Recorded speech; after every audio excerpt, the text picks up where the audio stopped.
Dans cette vidéo, je vais te montrer comment j'ai créé mon premier jeu qui fonctionne avec la blockchain. Salut à toi et bienvenue dans cette vidéo de Cryptomage. Aujourd'hui, on va parler un petit peu développement, mais t'inquiète pas, t'as pas besoin de savoir coder ou autre pour comprendre ce que je vais raconter.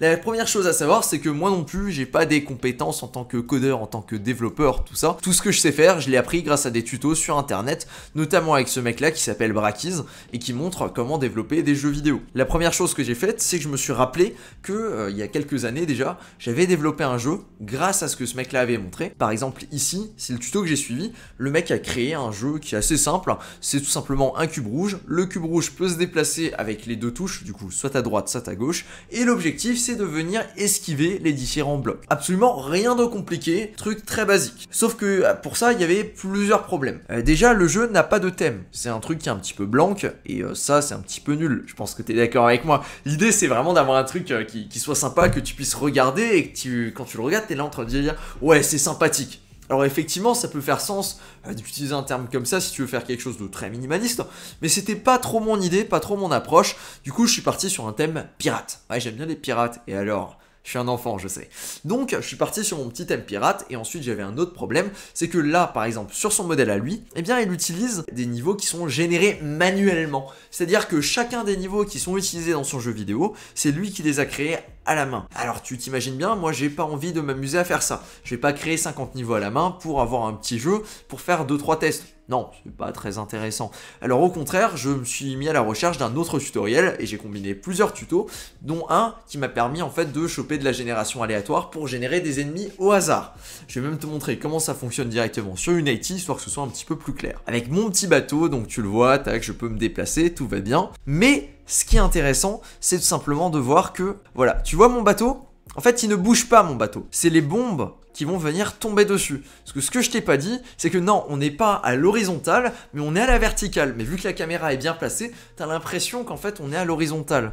Du coup, qu'est-ce qui se passe? Comment ça fonctionne? Eh ben, on a une ligne, et sur cette ligne-là, il y a plein de bombes qui sont générées à un intervalle régulier, et vu qu'elles sont générées quasiment toutes au même endroit, eh ben, il y a un facteur random qui va faire en sorte qu'il y a des collisions, et ce sont ces collisions-là qui vont faire en sorte que chaque début de partie, bah, il est différent, et chaque suite de partie est encore plus différent, parce qu'en fonction de ce qui se passe, les collisions vont être un petit peu différentes, il va à chaque fois y avoir un petit paramètre qui va changer, et du coup c'est pour ça que chaque début de partie est unique, et chaque suite de partie est également unique. Je génère ça en fait de façon assez simple, j'ai 7 points de spawn, et sur ces 7 points de spawn, j'en fais spawner 6 au hasard à chaque fois. Et en fait c'est ça ce qui me permet vraiment d'avoir un petit truc hasard, qui donne l'illusion que, bah en fait c'est pas généré de façon procédurale, et que t'as pas des vagues qui sont tirées au hasard, c'est-à-dire que t'as pas 5 vagues qui vont revenir en boucle et c'est une vague qui est choisie parmi ces 5 là. Donc c'est assez sympathique parce que t'as vraiment pas l'impression de jouer à un truc qui est généré mais vraiment de façon pseudo-procédurale,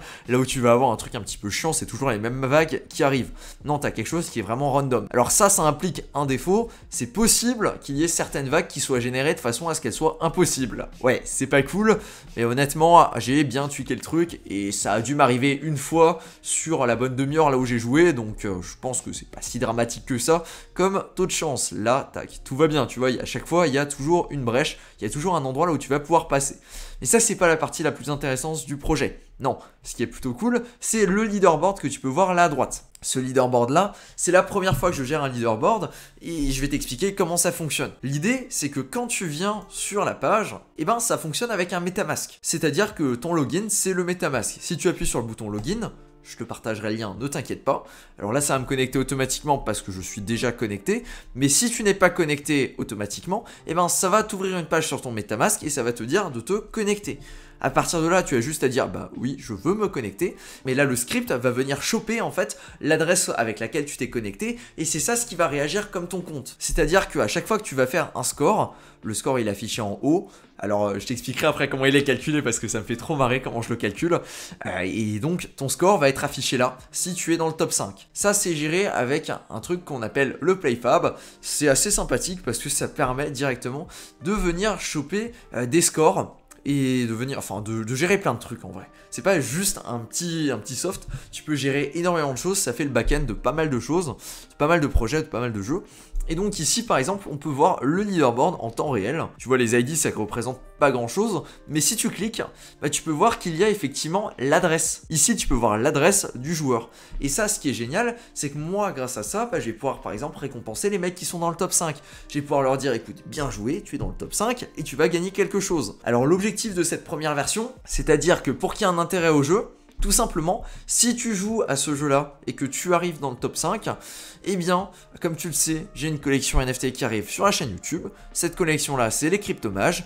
Eh bien, si tu es dans le top 5 au moment du mint, c'est-à-dire dans environ une semaine et demie, en fin de semaine prochaine, alors on est le 23 juin, au moment là où je tourne cette vidéo, du coup, ça sera vers début juillet, un truc comme ça, eh bien, je vais stopper le compteur, je vais stopper le scoreboard, je vais choper les 5 adresses qui sont au niveau du leaderboard et je vais leur distribuer un cryptomage gratuitement. C'est sympathique, c'est plutôt cool. Moi, ça me permet de choper des utilisateurs et toi, tu as quelque chose en contrepartie. Et du coup, j'aime bien cette politique. Donc, pour jouer, c'est très très simple. Je vais juste mettre le lien en description et tu pourras jouer directement dessus. Aussi, je précise, hein, si je suis dans le top 5, bah, je vire mon adresse. Comme ça, il y a effectivement 5 viewers qui vont vraiment gagner le NFT. Hein. Du coup, amuse-toi bien. Je te passe le lien dans la description. Tu te connectes juste avec ton MetaMask. T'as pas besoin de valider de transaction. Du coup, t'as pas besoin d'avoir d'Ethereum, de gaz ou peu importe. Hein. Non, c'est juste une simple signature. Tout le monde peut jouer. Tu crées un compte sur MetaMask. Même, n'hésite pas à inviter des potes à leur montrer ou autre chose, hein, si ça t'intéresse ou si ça peut les intéresser. Voilà pour cette petite présentation là. Je compte faire des choses plus intéressantes avec ça dans le futur. On est en train de travailler avec quelqu'un là-dessus. Et il y a moyen que ça donne quelque chose de plutôt cool. Mais pour le moment, première étape, c'est de faire des tests. C'est de voir que ça fonctionne bien à échelle plus ou moins grande. Disons l'échelle de la chaîne. Et si on pouvait choper une 50aine d'utilisateurs là-dessus, ça pourrait être plutôt sympathique. Pour regarder si effectivement tout fonctionne. S'il n'y a pas quelqu'un qui arrive à trouver un glitch ou autre pour faire des scores de ouf. Ah, avant qu'on termine, j'oubliais. Je t'ai pas montré comment je gère mon score. Voilà, comment je gère mon score. Tu vois ce cube là? Eh ben c'est mon score. Quand tu lances la partie, le cube va venir tomber. Tac, je vais te montrer en direct. Le cube tombe. Voilà, la position, la valeur absolue de la position du cube, c'est mon score. À chaque début de partie, il reset. Et donc ça me permet de choper directement le score. Et le score va accélérer automatiquement avec le temps qui passe parce que c'est la fonction de la gravité. C'est plutôt cool et ça permet d'avoir un système assez original. C'est juste ça ce qui va donner le score, la position sur l'axe Y du cube. Voilà, merci à toi pour ton attention sur cette vidéo. J'espère que ça t'aura plu, que ça t'aura peut-être donné des idées. Et sur ce, je te dis à plus. Ciao!